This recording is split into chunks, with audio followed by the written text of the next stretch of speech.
तर सुनेत्रा पवारांनी निवडणूक लढावी असा सर्वांचा आग्रह आहे असं सुनील तटकरे म्हणाले।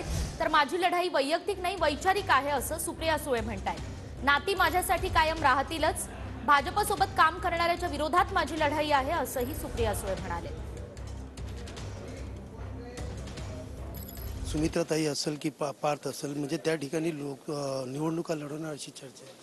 नाही, एक तर त्या संदर्भामध्ये सुनेत्रा बहिणींनी उमेदवारी करावी असा आग्रह मतदारसंघातल्या सर्वच कार्यकर्त्यांचा त्या ठिकाणी आहे। बघूया, ज्यावेळेला अंतिम निर्णय त्या संदर्भातला होईल त्यावेळेला आम्ही ती उमेदवारच्या वतीमध्ये योग्य ती घोषणा त्या ठिकाणी करू। नाती ही नेहमी माझ्यासाठी राहतीलच, पण त्याबरोबर माझं एक प्रोफेशनल आयुष्य आहे, माझी एक आयडिओलॉजी आहे, एक वैचारिक बैठक आहे ज्याच्यात मी लहानाची मोठी झाले। त्याच्यामुळे माझ्यासाठी ही लढाई वैयक्तिक नाही, माझी वैचारिक लढाई आहे। माझी लढाई कुठल्याही वैयक्तिक माणसाची नाही, माझी लढाई भारतीय जनता पक्ष आणि त्याच्या चुकीच्या निर्णयांच्या विरोधात आहे। आणि त्यांच्या आघाडीत जे कोणी त्या चुकीच्या विचारात काम करत असतील त्या विचाराच्या, म्हणजे मला तो विचार चुकीचा वाटतो किंवा अयोग्य वाटतो, त्याच्यामुळे त्या वैचारिक विचाराशी माझी लढाई आहे, वैयक्तिक माझी कोणाशीही नाही।